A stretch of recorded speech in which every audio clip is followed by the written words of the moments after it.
ശ്രീജിത്ത്, റവാഡ ചന്ദ്രശേഖരന്റെ വരും ദിവസങ്ങൾ എങ്ങനെയായിരിക്കും? ബുദ്ധിമുട്ടുണ്ടാകാനുള്ള സാഹചര്യങ്ങളില്ല എന്നാണ് ഞാൻ കരുതുന്നത്. കാരണം ഏതെങ്കിലും തരത്തിൽ ആരെങ്കിലും അതിനെ എതിർക്കണമായിരുന്നുവെങ്കിൽ അത് നിശ്ചയമായിട്ടും CPM ആണ് എതിർക്കേണ്ടത്. പക്ഷേ CPM ഭാഗത്ത് നിന്ന് എതിർപ്പില്ല. CPM സംസ്ഥാന നേതൃത്വത്തിനെ മറികടന്നുകൊണ്ട് കേന്ദ്ര നേതൃത്വം ഒരു തീരുമാനമെടുക്കുമെന്ന് നമുക്ക് പ്രതീക്ഷിക്കാൻ കഴിയില്ല. സാധാരണ എല്ലാ പാർട്ടികൾക്കും തിരിച്ചാണ് വരുന്നത്. പക്ഷേ ഇവിടെ അങ്ങനെ സംഭവിക്കുമെന്ന് നമുക്ക് കരുതാൻ കഴിയില്ല. പിന്നെ CPMകാരാണെങ്കിലും DYFIക്കാരാണെങ്കിലും ഒക്കെ തന്നെ പഴയ കാര്യങ്ങളൊക്കെ തന്നെ ഓർത്തിരിക്കാൻ തന്നെ സാധ്യതയില്ല. പല ആൾക്കാരും അന്ന് ജനിച്ചിട്ട് പോലും ഉണ്ടാവില്ല.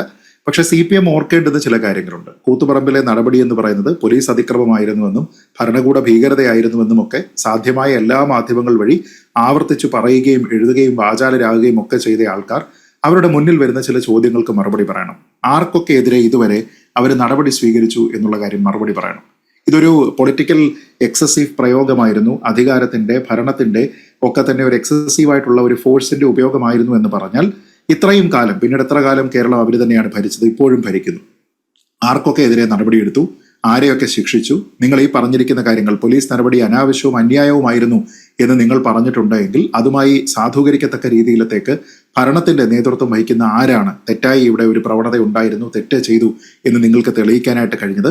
അമിതാധികാര പ്രയോഗം മന്ത്രിയെ സുരക്ഷിതരാക്കിയതിനു ശേഷവും പോലീസിന്റെ ഭാഗത്തു നിന്നുണ്ടായി എന്ന് പറഞ്ഞിരുന്ന ആരോപണം പിന്നീട് തെളിയിക്കാനായിട്ട് നിങ്ങൾക്ക് സാധിച്ചോ?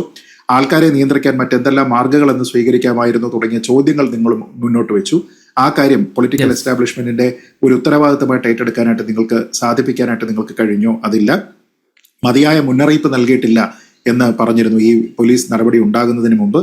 അതിൽ എന്തെങ്കിലും രീതിയിലത്തേക്കുള്ള ഒരു തെറ്റോ കുറ്റമോ കണ്ടുപിടിക്കാനായിട്ട് കഴിയുന്നില്ല.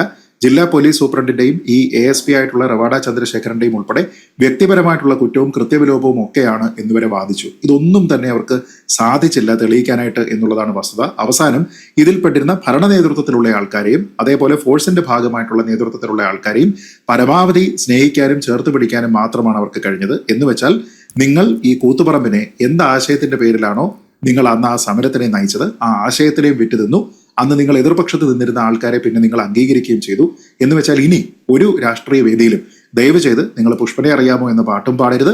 നിങ്ങൾ ഒരിടത്തും ചെന്നിട്ട് ഇനി ആൾക്കാരുടെ അടുത്ത് കൂത്തുപറമ്പിലെ ധീര രക്തസാക്ഷികളെ കുറിച്ച് പറയരുത്. കാരണം അങ്ങനെ പറഞ്ഞാൽ അത് അവരോടും അവരുടെ കുടുംബാംഗങ്ങളോടുമുള്ള ഏറ്റവും വലിയ അവഹേളനമായിരിക്കും എന്നുള്ളതാണ് എൻ്റെ അഭിപ്രായം.